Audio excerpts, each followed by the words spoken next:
Bienvenida, familia nocturna, a esta oscura fogata de historias. El día de hoy, por primera vez en Hablemos de lo que no existe, vamos a contar historias que hasta a mí me dejaron, como diría mi abuela, con el ojo cuadrado.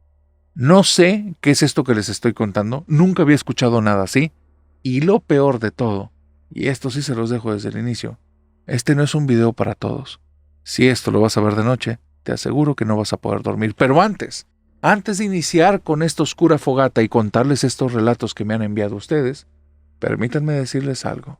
Ve separando tu lugar muy cerquita de la fogata porque ya comenzamos la gira 2026 y el 22 de mayo vamos a estar en León, el 24 de mayo en San Luis y el 6 de junio nos vemos en Hermosillo.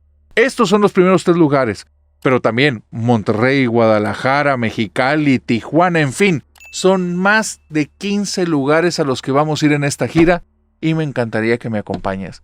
Así es que ya puedes ir a nuestras páginas, entre el link en bio y ve separando tu lugar, porque las fogatas ahí en Hablemos de lo que no existe en tu ciudad se van a poner bien buenas.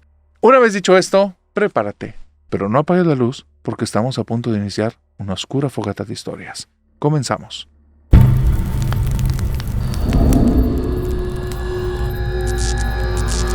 Estoy a punto de contarte la historia de la brujería de protección que todos quieren, pero nadie está dispuesto a pagar el precio.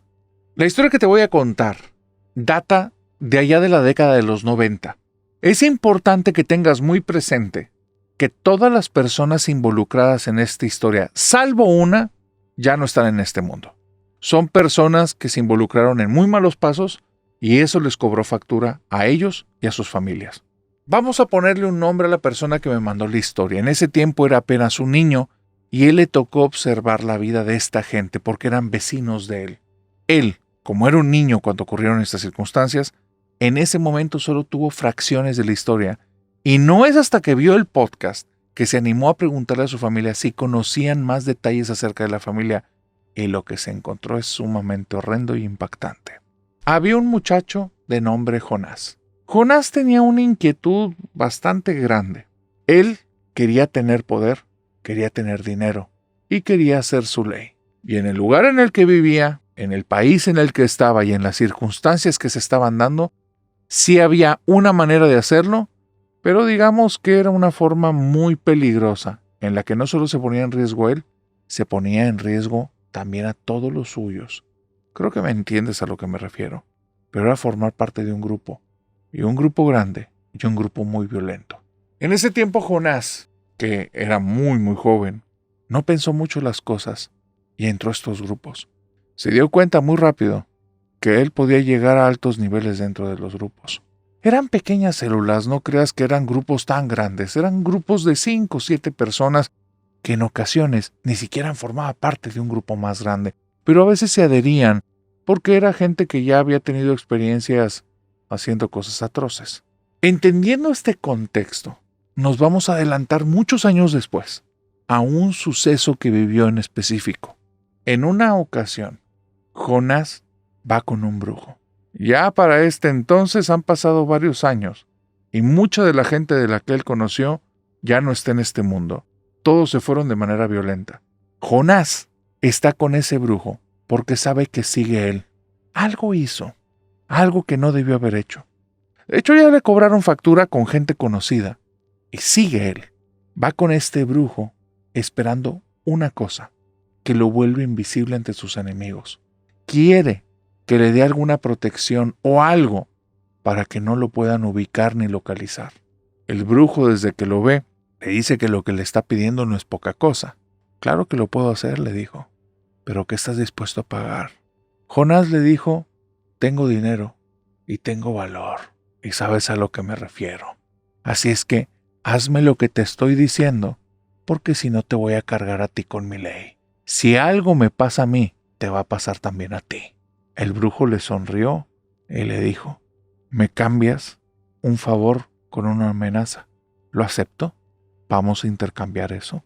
Y el brujo, sin cobrarle un centavo, le pidió que trajera algunas cosas. Le tomó un par de horas a Jonás. Con lo que le trajo, le armó una pulsera, un collar y un par como de pendientes que no se los puso en las orejas, se los clavó en el brazo. Y le dijo que si una sola de esas cosas se la quitaba, no solo sería visible para sus enemigos, sino que los estaría llamando. Y es muy loco cómo entran estas cosas de la brujería, porque dicen muchas personas que las practican que la brujería primero entra por la mente, después pega en el espíritu. Jonás, cuando escuchó que le dio esta descripción, empezó a tener miedo. Tenía miedo de siquiera tocar el collar y la pulsera y las dos cosas que traía clavadas en el brazo. Tenía miedo que si se fueran a caer, era su final. Los siguientes días tener contacto con las personas no fue cualquier cosa, porque estaba paranoico. Todos eran posibles enemigos. Se había enterado de varias traiciones y gente que creía que era muy cercana, ahora sabía que lo estaban buscando. Extrañamente, y también a su favor, lo habían buscado en 2 lugares en los que se encontraba y no lo habían visto. Jonás sabía que esto tenía que ver con lo del brujo. Sabía que esto lo estaba salvando. Tal vez era su paranoia, tal vez era verdad. No lo lograremos saber nunca. Lo que sí sabemos es lo que pasó después. Él decide que tiene que huir de esa ciudad. No puede seguir ahí. Se tiene que ir lejos. Roba un vehículo muy destartalado. Lo que quiere es pasar desapercibido. Y va a ir brincando de pueblito en pueblito, buscando pasar desapercibido por cualquier grupo delictivo, policía o quien sea. Quiere ser uno más del montón. Se olvida de sus pertenencias, de su dinero, de sus armas. Ahora él está solo, desprovisto de todo esto, de todo lo que había puesto en riesgo para ganar. Ahora ya no significa nada. Y está huyendo. Y en esa huida va con una joven. No se sabe exactamente si la llevaba en calidad de rehén o era alguna pareja sentimental de él. Lo que ocurre es que en medio del camino pasa algo muy extraño. Jonás está manejando. La chica le pone la mano en las perforaciones del brazo y donde le pone la mano, Jonás se altera tanto que volantea. Y al momento de volantear, el carro gira sobre su propio eje y después empieza a dar volcones en la misma carretera. La muchacha está gravemente herida. Jonás también. De hecho, él salió por una ventana cuando el carro estaba dando estos vuelcos. ¿Y sabes qué? Estaba herido, pero debería de estar allá o allá, pero no aquí. Y Jonás está tirado en el piso. Hay mucho líquido vital rojo saliendo de él. La muchacha está totalmente inconsciente. Y 20 minutos después, cuando él siente que está muy débil tirado allí en la carretera, que no hay forma en la que pase desapercibido de esto, que si llegan a pasar cerca de él sus compañeros o ex compañeros, o ahora la gente que lo busca, él ya se va imaginando qué va a ser lo que siga. Sabe que está en esta situación tan complicada, cuando de repente se detiene una ambulancia. Bajan 2 camilleros, lo pasan de largo a él sin preguntarle nada y van directo con la chica. Él no piensa nada, no está pensando por qué habrán hecho eso ni nada de eso. Les grita: «Oigan, imbéciles, ¿qué no están viendo cómo estoy? Vengan acá». Se los grita con una voz entrecortada, con muy pocas fuerzas, con todo el dolor que podía soportar, y aún así el coraje le ayudaba a sacar esa voz, ese poder de mando que tenía, esa forma tan agresiva de hablar. Pero los paramédicos ni se inmutaron, ni voltearon a verlo. Están con la chica intentándola reanimar, la suben a la camilla, y entonces arriba de la camilla ya la están llevándose a la ambulancia, y él suelta una patada cuando están pasando justo frente a él, le mete prácticamente el pie a uno, y uno casi se está cayendo, y es cuando lo escucha decir: perdón, por las prisas me tropecé», como si se hubiera tropezado con una piedra. No voltea a ver a Jonás, y Jonás está ahí tirado. Y es entonces cuando algo se enciende en su mente. ¡El brujo! ¡El brujo! Se toma el brazo, se busca esos 2 pendientes que están ahí atorados y se los arranca, lo cual le causa un dolor tremendo. Después de arrancarse eso, se quita el collar y la pulsera, los cuales le dejan lastimaduras, y en el momento en el que pega el grito por el dolor, ambos paramédicos voltean y le dicen: ¿tú de dónde saliste? ¿Tú de dónde saliste? Saliste proyectado por el carro, ¿te puedes mover? ¿Cómo llegaste aquí? No lo habían visto, no era visible para ellos. Jonás solo les empieza a decir: par de idiotas, estaban a punto de dejarme, ayúdenme, ayúdenme. Lo logran subir a la ambulancia, van los 2 con los 2 cuerpos ahí. Te estoy hablando que no estaban manejando bien los protocolos, porque estamos hablando de los 2 cuerpos pegados. Los paramédicos no tienen ni espacio para hacer nada para apoyarlos. Van en el camino y es cuando Jonás empieza a pensar: el maldito brujo me dio estas cosas, pero no era para que no me vieran mis enemigos, es para que las personas que me puedan ayudar no me puedan ver. Después de eso, está en un hospital, se está recuperando. Sale del hospital escapándose, llega a la casa del brujo y cuando llega lo descubre en medio de una llamada. El brujo trabajaba para el bando que estaba buscando a Jonás y lo descubrió justo en la llamada cuando estaba diciendo: sí, del güero ese, el que me pediste, ya ahorita las cosas deben de estar listas. Busca en los noticieros. Le declaré un accidente y un accidente es el que le tenía que pasar. Busca ahí en los obituarios y en cosas que hayan pasado en carretera. Ahí te va a aparecer. Jonás entró e hizo esas cosas terribles que él sabía hacer. De ahí salió.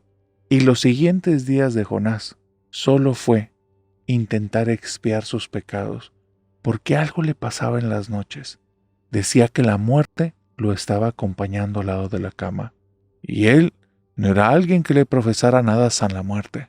No, él no le tenía ninguna fe, ninguna devoción, más que a sus armas, a su poder, a su fuerza, a nada más. Y esa cosa decía que se estaba apareciendo de la cama porque venía a cobrarse a todos aquellos a los que les adelantó el camino hacia ella. Jonás, a su manera, intentó expiar sus cosas, y su forma de hacerlo fue contando su historia. Un día, contándole todo a un vecino, un vehículo pasó rápido, lo levantó, y el joven que iba manejando le señaló directamente al niño, y después le hizo un signo, haciéndole entender que si llegaba a hablar, pasaría a otro mundo. Ese niño ya al día de hoy tiene casi 50 y tantos años. Todas esas personas desaparecieron.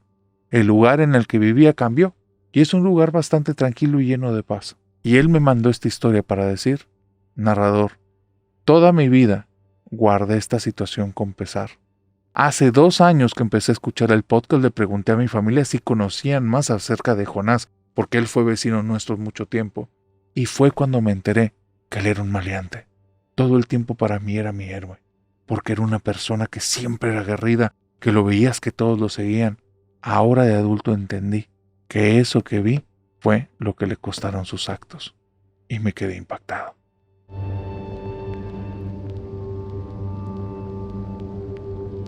Hay algunas personas que creen que los ángeles usan guantes y aquí te contaré por qué. Hay muchos países que han estado en situaciones de violencia interna. Muchos de ellos son por situaciones de conflicto con el gobierno. Lo que te voy a contar ocurrió ya hace algunas décadas, no es algo reciente, y ocurrió cuando cierta ciudad de cierto país estaba en un conflicto interno, un conflicto armado muy fuerte. No había seguridad en ninguna parte, y todas las personas le rezaban por las noches a sus ángeles de la guarda y a sus espíritus protectores para que fueran ahí y los protegieran, porque aún estando en casa, nadie estaba seguro. Dentro de esta ciudad había un edificio de departamentos en una zona no muy bonita. Si ya de por sí todo era inseguro, esta zona podía llegarlo a ser bastante más. Pero la vida no a todos les sonríe, y si están viviendo personas ahí, es porque no tienen otra opción. Y hay una familia completa: mamá, papá y 2 muchachos. La niña, una niña preciosa. Una niña que tiene unas cejas anchas, y el pelo lo tiene chino. Y desde que nació, el esposo veía a su esposa con una cara de muy pocos amigos porque no se parecía a ninguno de los dos. Ella decía: mira, trae las cejas de mi abuelo. Y el esposo se le quedaba viendo y le decía: mira, trae las cejas de mi abuelo. Porque no le creía nada. Pero ante las circunstancias, y con el tiempo, y con el angelito que llegó, esas cosas se transformaron en bromas del día a día. Un día vio la fotografía del abuelo, no se parecía a nada, pero dijo que sí. Y ya esta niña iba a ser parte de su vida y no había que estar ahí cuestionando ni un detalle. Su esposa tampoco jamás le había dado signos de que hubiera una aventura por ahí. Esa niña era un amor, muy ocurrente, aprendía de todos. Si escuchaba a alguien decir palabrotas, al día siguiente le ibas a escuchar repitiéndolas todas, pero de una manera tan graciosa que primero te sacaba una carcajada y después te sacaba los regaños. La niña era muy ocurrente.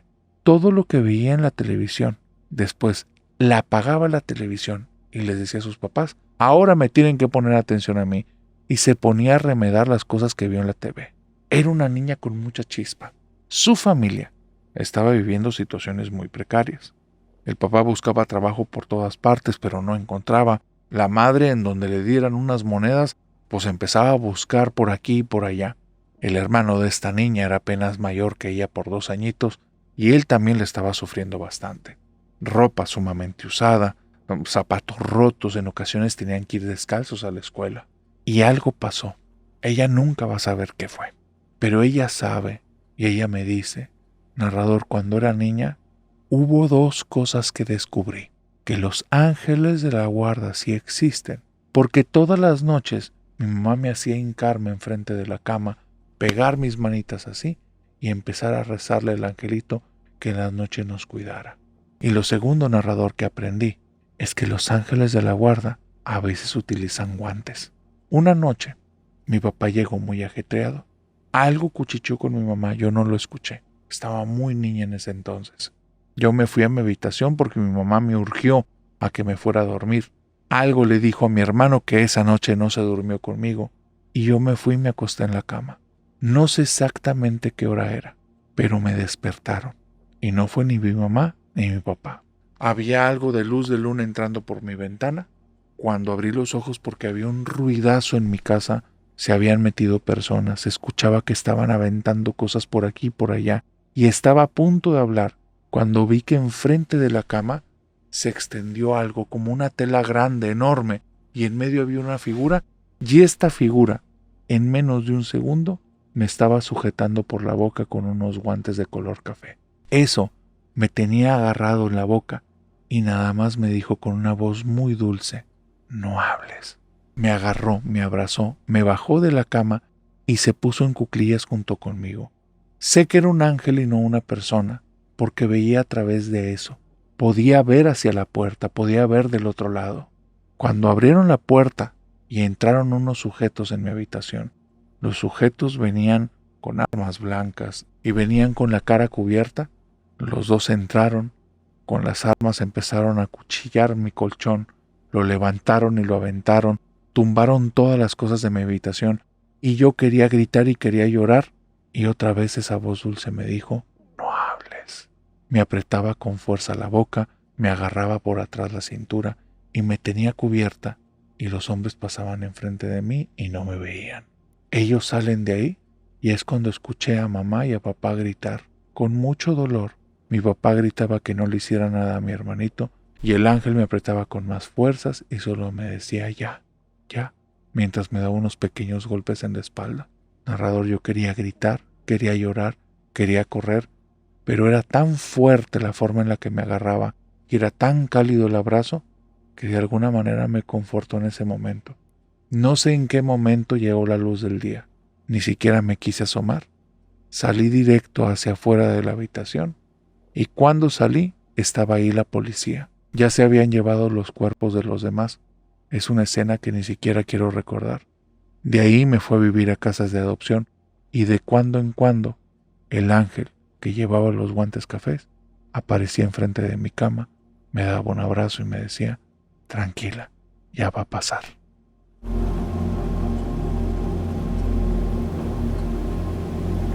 Si te gusta el tema paranormal, te apuesto tu like a que no conocías esta historia.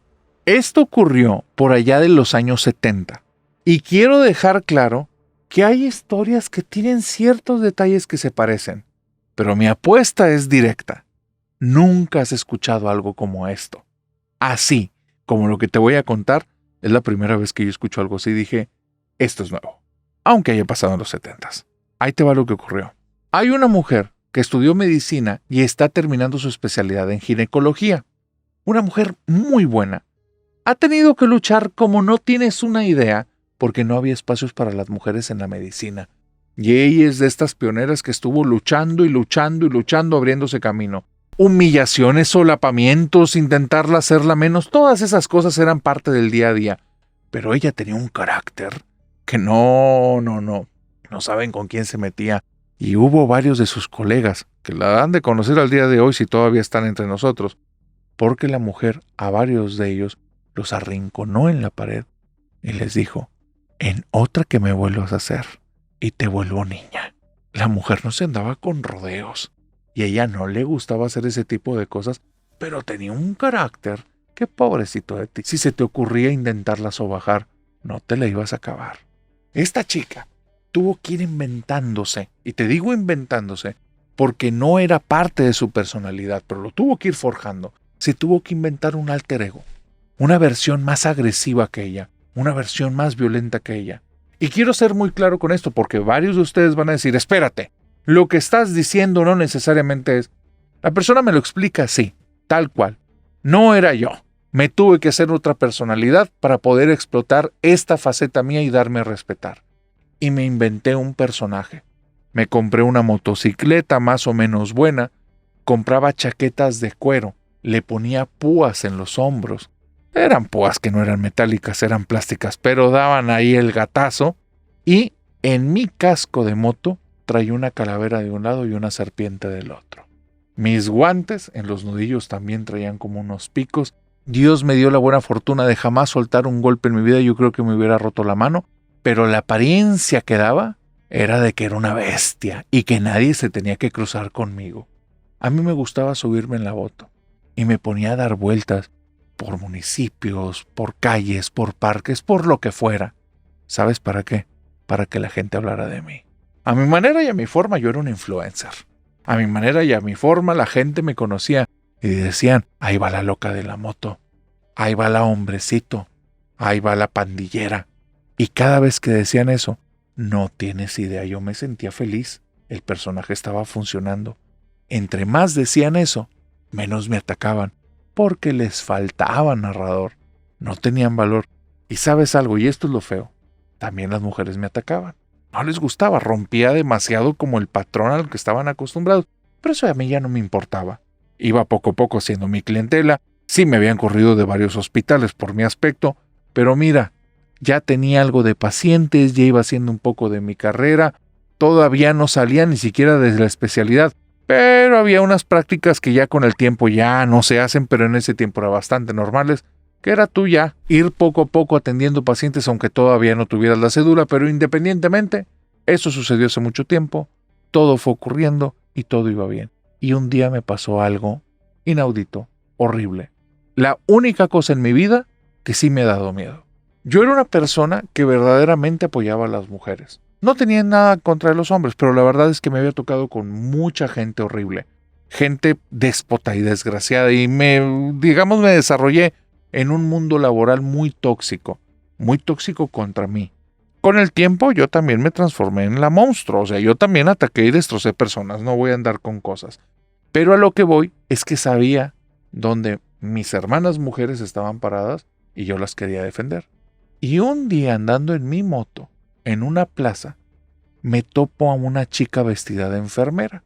La chica se veía muy dulce, muy dulce, pero traía el rímel corrido, había llorado.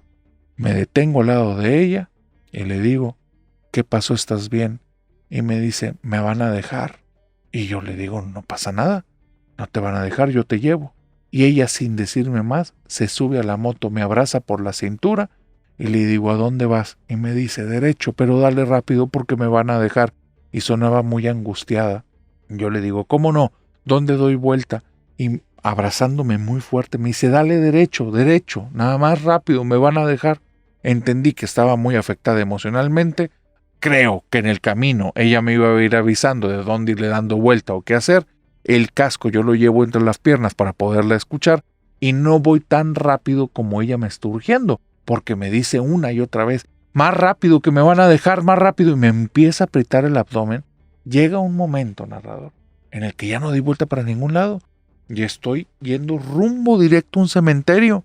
Entonces dije, a ver, esta mujer ya está fuera de sus cabales y me venía apretando la cintura de una manera en la que me estaba dando ya mucho miedo y me grita ella, ¡que le des más rápido! Y paro la moto en seco y donde paro la moto me sacudo para que se caiga y pues para ponerla en su lugar, pues está loca, va a hacer que nos matemos. Y donde volteo, no hay nadie. Estoy sola enfrente del cementerio. Y es entonces cuando entendí que en la ciudad habían pasado en los últimos años 5 accidentes de motos fatales, todos en la entrada del cementerio. Y ahí, estando sola, entendí por qué.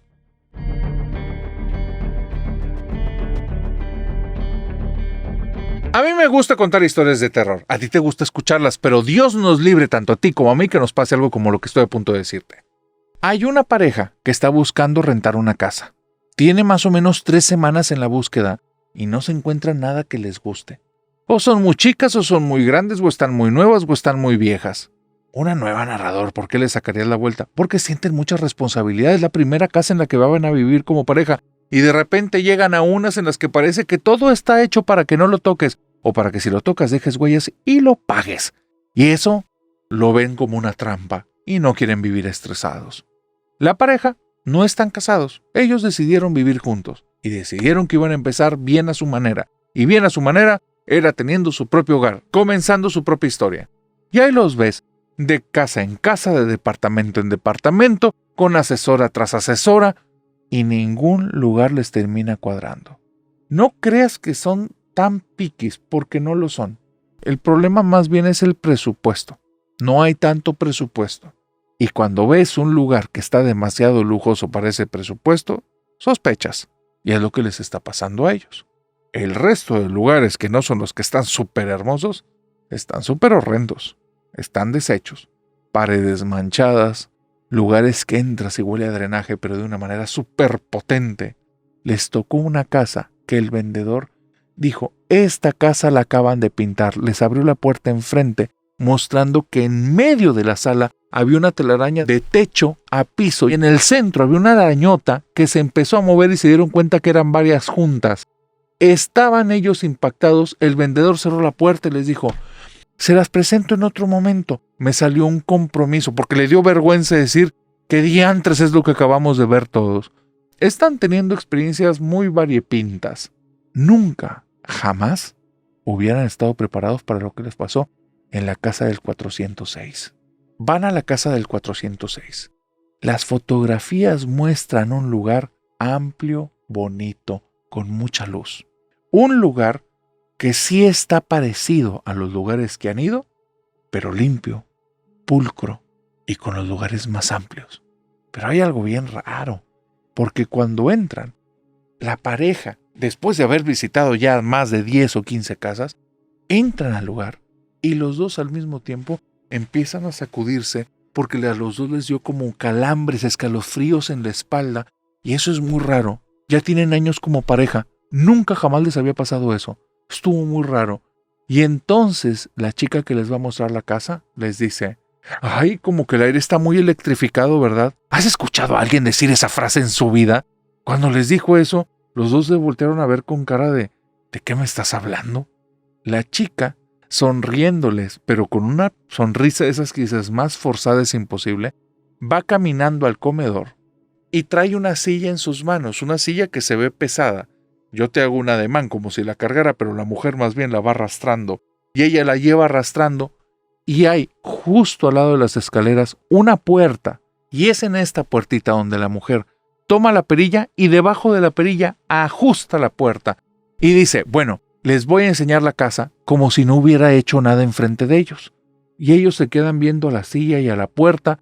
Y la chica dice, ay, espérense, me dio un poquito como un calambre, espérense. Y bien forzada va y se sienta en la silla, pero no puede estar bien sentada porque la silla está inclinada. Entonces la chica está haciendo ahí sus malabares para que no se vea tan raro, pero se ve absolutamente extraño lo que está haciendo. Y la pareja ya le está oliendo mala cosa. Les preguntan ellos a la chica que si les puede dar por favor el tour de una vez o que si ellos pueden ir caminando y viendo la casa. Y ella les dice, sí, adelántense, no pasa nada. Ahorita los alcanzo, vayan al segundo piso, es el más bonito. Van subiendo las escaleras, mirándose el uno al otro con la cara de, oye, ¿dónde nos metimos, vieja loca? Esta mujer está mal, tiene problemas. Van viendo las habitaciones, pero están muy distraídos porque van cuchicheando. Oye, ¿se viste que se quiso sentar en la silla, pero cómo se iba a sentar? Está loca y después hace como si no nos diéramos cuenta que fue y se trajo una silla pesada para meterla ahí. ¿Qué estará adentro? Y sacan la anécdota de las arañas. Hijo, a mí se me hace que aquí hay ratas o algo así, los ha de haber escuchado. O ha de haber pasado algo, por eso quiere como que sordearlo. Y mientras están hablando, se les pega en medio de los dos ella y les dice, les está gustando la casa. Y los dos casi pegan el grito en el cielo, voltean a verla y se voltean a ver. Sí, está muy bonita, ya la vimos toda, porque ya se querían ir. Más incómoda la situación es imposible. La chica le dice a su pareja, yo me voy adelantando, ya voy a ir al carro. Y comienza a caminar rápido. Mientras él le dice a la muchacha, bueno, nosotros te hablamos si nos interesa. Y ella dice, no, quédense, es que está muy padre. Es más, podemos mejorar el precio para ustedes. ¿Cuánto tienen? ¿Cuánto están dispuestos a pagar? Es más, lo que estamos ofertando ahorita, a la mitad se los dejo. Y el muchacho no está haciendo ninguna oferta, no está proponiendo ni siquiera un peso. Ella les dice, ¿sabes qué? Quédensela. 2 meses gratis. Y el tercer mes me empiezan a pagar, y al 50%. Y este muchacho no está entendiendo nada. Varios focos se prenden en su cabeza, varias alarmas. ¿Estará contaminada? ¿Habrá radiación? ¿Nos quiere secuestrar esta mujer? ¿Qué está pasando aquí? Y entonces él le dice, bueno, déjame pensarlo. Y ella, ¿qué tienes que pensar? Te la doy 3 meses ya. Ahorita vamos a firmar las cosas. No ocupo que me des aval, no ocupo que me des nada. Adelante, esta es tu casa. Y mientras le dice eso, que está perdiendo los estribos la mujer, el muchacho se va muy rápido hacia las escaleras para bajar al primer piso y ya se quiere ir de allí. Jamás, nunca le había pasado algo así, ni estaban preparados para eso. Cuando va bajando las escaleras y casi atropella a su pareja está parada en el último escalón. Cuando se para ahí de frente de ella de manera tan abrupta, se le sale un grito y Edna, ¿qué estás haciendo ahí? Casi te atropello, mujer. Y voltea Edna para ver a este chavo, pálida. La parte de abajo de la mandíbula le está temblando y la mano derecha se mueve sin forma alguna que ella la pueda controlar. Él llega, le intenta agarrar las manos, ella está torcidita para atrás y cuando le agarra las manos, ella las empieza a sacudir con fuerza, así como no me toques, pero sin hablarle nada. Le sigue temblando la mandíbula y con los ojos así inyectados, porque ella se ve mal, muy mal. Pareciera como si le hubiera dado algún tipo de ataque. Se va caminando, muy firme, pero temblando a la vez, hacia afuera de la casa. Y este chico no entiende qué pasa. Voltea para atrás y está la vendedora y le dice, 3 meses te la puedes quedar y después me empiezas a pagar. Y se sale rápido. Se sube con Edna al carro, no quieren saber nada. Y Edna nada más le dice, vi un espanto. ¿Qué pasó, mujer? ¿Qué pasó? Vi un espanto. Se la tiene que llevar a que la tranquilicen en una clínica. La dejan sedada la pobre Edna. Está mal. Cuando se despierta y sigue bajo los efectos de los fármacos, comienza a contar que cuando bajó las escaleras había una niña asomada. La niña estaba pálida, casi no tenía cabello. Y le estaba viendo y le sonrió. Le faltaban dientes y se veían las encías negras. Y nada más vio como una mano huesuda salió de ahí, de la puertita donde la otra chica había puesto la silla, la agarró desde fuera y la cerró rápido y la golpeó. Le queda claro algo, no era un ser humano lo que vio. Y desde ahí, a la casa del 406, la nombraron la casa de la niña blanca.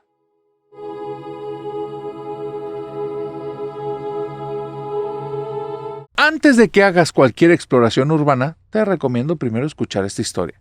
Cuando Lenny cumplió 15 años, pidió un regalo muy específico, una cámara GoPro y una lucecita. Después, con el tiempo, se dio cuenta que las baterías de la GoPro no son la mejor cosa, así es que tuvo que estar ahorrando y conseguir ahí su kit de 5, 6, 7 baterías, porque a Lenny le gustaba algo muy específico, grabar dentro de casas abandonadas. No estaba buscando algo paranormal, Él no estaba como en estas temáticas, pero le gustaba mucho la exploración, estar en lugares en ruinas, escuchar ecos, sentir que entraba el viento, toparte con algo que puede ser peligroso, le daba adrenalina. Lenny había estado en lugares que estaba prohibido entrar porque se te podían venir encima. Y él siempre dijo que si existen los animales guardianes, el suyo definitivamente era un gato, porque él podía brincar de lado a lado, trepar paredes y hacer todo como lo hacían los felinos. Siempre se identificó con ellos. Aparte Lenny, chaparrito, delgadito, apenas pesaba 47 kilos. Era un aventurero y todo lo hacía en solitario.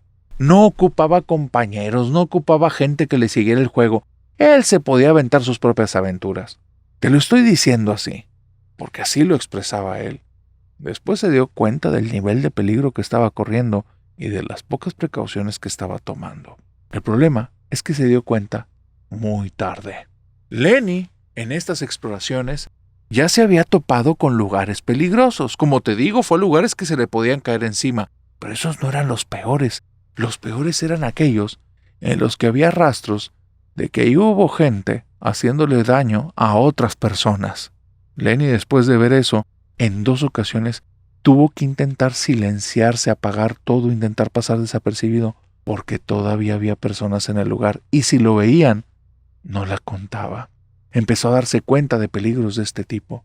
En una ocasión está seguro que hay algo que lo siguió desde una casa abandonada que estaba en medio de una colina y lo siguió hasta su casa, porque todo el camino de regreso, cuando él venía concentrando pensando en las tomas, cómo iba a ordenar el video, si lo llegaba a subir o no lo subía a YouTube, que te estoy hablando de un YouTube de hace muchos, muchos años.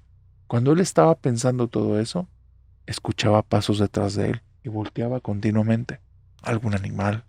Tal vez está distraído y se está escuchando a sí mismo. El eco de sus propias huellas, hasta que en una de esas se detuvo y los pasos detrás de él siguieron.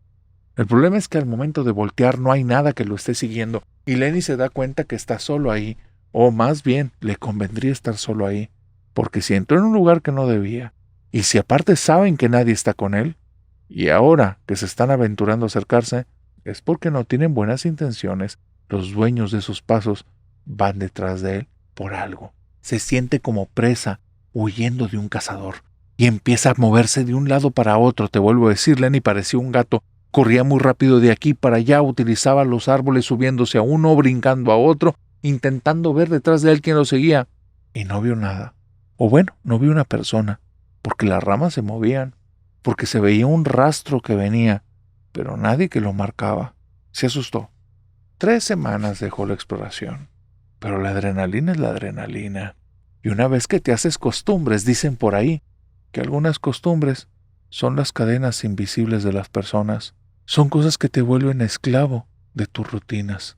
Y Lenny, sin saberlo, no podía dejar ya las exploraciones sin que algo dentro de él se sintiera que faltaba, aunque no quisiera hacerlo ya. Y fue ahí cuando llegó a la Casa Negra. Era una casa que se le llamaba la Casa Negra por diferentes motivos. El primero, el nombre es bueno. El nombre es muy atractivo. El nombre suena a un lugar funesto, horrible, embrujado, con un pasado tremendamente malo. Pero también tenía sus razones que eran bastante estéticas. Estaba pintada de negro. Un negro no azabache, más bien es algo ya despintado que parece un gris. Hay partes de la casa que están descarapeladas y debajo del negro se ve que antes también la habían pintado de un color negro, aún más blancuzco, más sucio. También por dentro la casa era negra. Parecía como si hubiera habido un incendio. Nadie conocía ya la historia del lugar y tenía vecinos. Y la casa tenía puesto unos cordones que decían ahí, warning, cuidado. Prácticamente es un no entres o entra bajo tu propio riesgo. Nadie vigilaba la casa, la policía no pasaba por ahí. Era un lugar ya viejo, tan viejo que Lenny jamás escuchó la historia del lugar. Pero ahora, con su cámara, su grupo de baterías, varias memorias que tenía para guardar todos los videos y su luz junto con una batería de reserva, sabía que tenía tiempo suficiente para explorarla a detalle. Al entrar al lugar se dio cuenta que hizo una pésima decisión, porque el lugar se sentía feo. Se sentía como si algo ahí lo estuviera observando. Se sentía como si acabara de entrar en una trampa. ¿Te acuerdas de esa escena cuando iba huyendo por el bosque y inclusive se subía a los árboles y veía un rastro? Parecía como si hubiera entrado a la guarida de esa cosa, porque era una sensación que algo estaba a punto de cazarlo y que él no iba a poder hacer nada para impedirlo. Lenny tenía miedo y estaba ahí, viendo las paredes altas, el techo totalmente chamuscado. La casa era de ladrillo, pero las paredes estaban totalmente ennegrecidas, el piso también y el techo igual. Muy raro. Había zonas que tenían más tizne que otras. Había mucho polvo, telarañas, había ratas ahí, basura tirada. Pero la sensación era muy desagradable. Yo creo que cualquier persona en sus 5 sentidos, después de dar 2 pasos dentro de la casa, saldría corriendo de ahí, porque había una sensación abrumadoramente malévola en la zona. Pero a Lenny le gustaba la adrenalina. Y Lenny, cuando sentía adrenalina, no tomaba las mejores decisiones, así es que siguió avanzando. Llegó a una de estas paredes y tocó el tizne. Y ese fue el acabose. Algo sucedió en su cabeza. Algo sucedió en su mente. Tal vez el tizne tenía algún químico, puedes pensar, y si es así, no deja de ser espantoso lo que le pasó. Porque en el momento en el que toca el tizne, voltea hacia su izquierda y el lugar ya no es el mismo. Ahí, todas las paredes están desnudas de color rojo, llenas de veladoras. Y al lado de cada 2 veladoras hay diferentes estatuas. Algunas estatuas de santos, otras estatuas con calaveras, estatuas con demonios y estatuas con seres que él nunca antes había visto. En medio del lugar, un tipo que lleva una ropa ceremonial está hincado. Después se sienta sobre sus piernas, prende una pequeña hoguera y está hablando como si recitara un poema. En sus manos trae algunos artículos que los arroja al fuego y el fuego se enciende una y otra vez. Lenny está muy impactado porque la presencia de ese sujeto es todo. Era la presencia que sentía en la casa, pero ahí muchísimo más fuerte, muchísimo más viva y muchísimo más aterradora. Sin embargo, esa sensación atrae a Lenny y empieza a caminar hacia este tipo. Cree que de alguna manera está imaginando todo. Esto debe ser parte de su imaginación. Y entonces ve cómo algo sucede en la casa y el sujeto ya no está donde lo estaba viendo. Ahora el sujeto lleva un animal entre los brazos. También trae un arma de estas de color blanco que se utilizan para la cocina. Y con eso hace que el animal comience a soltar el líquido vital rojo. El líquido lo utiliza para bañar a una persona. Y después al animal lo abre y con las cosas que tiene dentro le pone como si fueran ropas o artilugios a la persona. Es un hombre con bigote que Lenny está seguro que en algún momento lo ha visto, pero el bigote, cuando él lo vio, no era así. Era probablemente de color blanco. Y aquí es oscuro, totalmente oscuro, y la cabeza está más poblada de cabello. Y cuando él lo vio, porque está seguro que lo ha visto en alguna parte, ya las entradas estaban muy marcadas y el rostro bastante más arrugado. El sujeto que está cubriendo al otro con las entrañas voltea de repente como si buscara algo en la habitación y Lenny rápidamente se agacha, como si eso fuera a servir de algo. Es entonces cuando piensa, esto es una ilusión, estoy alucinando, esto no puede ser verdad. El brujo, el que estaba haciendo el ritual, se separa de este hombre y le dice, espérate, nos están espiando. Camina detrás del hombre, este que está de pie cubierto de sangre. Empieza a husmear por todas partes y justo se pone de cuclillas frente a Lenny. La sangre la trae en las manos y con eso se la pasa por los ojos. Y en ese momento cruza la mirada con Lenny y le dice, muchacho, a mí no me gusta que me espíen. Y con su dedo le hace una marca en la frente y Lenny de repente está otra vez en la casa toda chamuscada. Desde ese día la vida de Lenny no es la misma. No subió videos a YouTube, ni se hizo famoso haciendo urbex. No, él empezó a visitar psicólogos y psiquiatras, porque hay cosas que cuando él está acostado se le suben en la cama. Hay sonidos que escucha cuando llega a lugares que están abandonados, y la sensación de unas manos que le tocan la cara, junto con una voz que reconoce de cierto brujo ritualista, diciéndole, muchacho, llévame a otro lugar, no quiero estar aquí. Es algo que lo sigue atormentando al día de hoy, aun cuando ya pasaron más de 20 años. Y sí, al hombre que vio dentro del ritual ya lo reconoció perfectamente. Fue presidente de su país.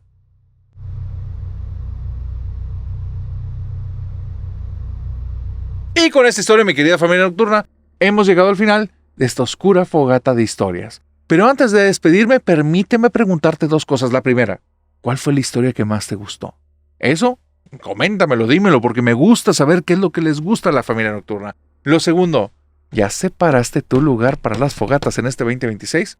Recuerda que el 22 vamos a estar en León, el 24 de mayo en San Luis y el 6 de junio vamos a estar en Hermosillo y solo es el comienzo. Más de 18 lugares, link en bio, ya puedes separar tu lugar. Solo nos falta un lugar que esté habilitado. Ciudad de México, probablemente para cuando salga este video ya debe estar, pero si no, esta misma semana debe de quedar listo. Dicho una vez esto, querida familia nocturna, nos vemos el próximo sábado de sombras, pero de aquí hasta que nos veamos en el sábado de sombras o en las fogatas en tu ciudad, te deseo que tengas dulces pesadillas. Bye bye.